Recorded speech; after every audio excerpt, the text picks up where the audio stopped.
ఈ సమయంలో ఒక గొప్ప దైవజనుడి గురించి ఒక మాట చెప్పాలని నేను అనుకుంటున్నాను.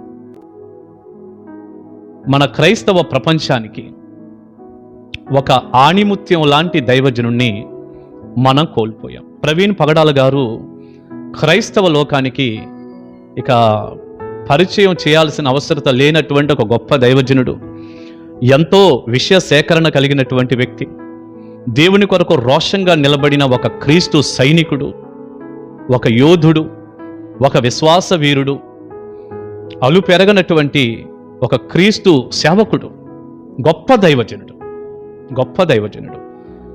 దేవుని నోరుగా ఉన్నటువంటి దైవజనుడు, దేవుని పక్షంగా మాట్లాడినటువంటి దైవజనుడు.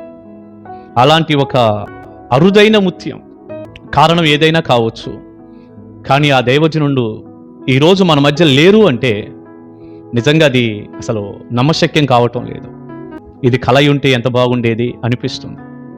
మరి ఎన్నో వర్తమానాలు, ఎన్నో డిబేట్లు, మరి ఎంతోమందికి చక్కని ధీటైన జవాబులు చెప్పి క్రీస్తు పక్షంగా నిలబడినటువంటి ఒక విశ్వాస వీరుడు, ఒక యోధుడు, ఆ గొప్ప దైవజనుడు ప్రమాదవశాత్తు ఈ లోకాన్ని విడిచిపెట్టడం అనేది నిజంగా నాకైతే ఎంతో బాధ కలిగిస్తుంది. నేను ఏ రోజు కూడా ఆ దైవ సేవకుని ముఖాముఖిగా నేను కలుసుకోలేదు, ఆ అవకాశం నాకు రాలేదు. ఎప్పుడైనా ప్రభు చిత్తం అయితే కలిస్తే బాగుండు అనుకున్నాను, కానీ ఎప్పుడూ ముఖాముఖిగా కలవని నాకే ఇంత వేదనగా, ఇంత దుఃఖంగా ఉంటే మరి ఆయనతో పరిచయం ఉన్నటువంటి సేవకులకు, ఆయనతో పరిచయం ఉన్నటువంటి దేవుని పిల్లలకు, ముఖ్యంగా ప్రవీణ్ పగడాల గారి కుటుంబానికి, తన భార్య బిడ్డలకు మరి ఎంత వేదన, దుఃఖం ఉందో మరి ఆలోచిస్తుంటేనే చాలా బాధగా ఉంది. ఈ సమయంలో ఒక మాట చెప్తాను, దయచేసి ఆ దైవ సేవకుని కుటుంబం కొరకు ప్రార్థన చేయండి. నిజంగా మరి ఆ దైవజనుడు ఈ లోకాన్ని విడిచిపెట్టాడు అన్న బాధ మనకుంది, కానండి ఒక మాట మనం ఆలోచిస్తే ఆయన ప్రభుతో ఉన్నాడు, తాను ప్రేమించినటువంటి ప్రభు సన్నిధికి వెళ్ళాడు.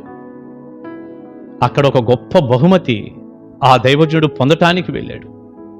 తగిన సమయంలో ఒక గొప్ప బహుమతి పౌలు గారు పొందినట్టుగా ఈ గొప్ప దైవజనుడు ప్రవీణ్ పగడాల గారు వారు కూడా తీసుకుంటారు. దేవుని సింహాసనానికి చాలా దగ్గరగా ఉంటారు ఆయన. దేవుని సన్నిధిలో, ఆయన మహిమలో ఇప్పుడు ఆయన ఆనందిస్తున్నారు. ఒక రోజున ఆ దైవజనుడిని మనం చూస్తాం.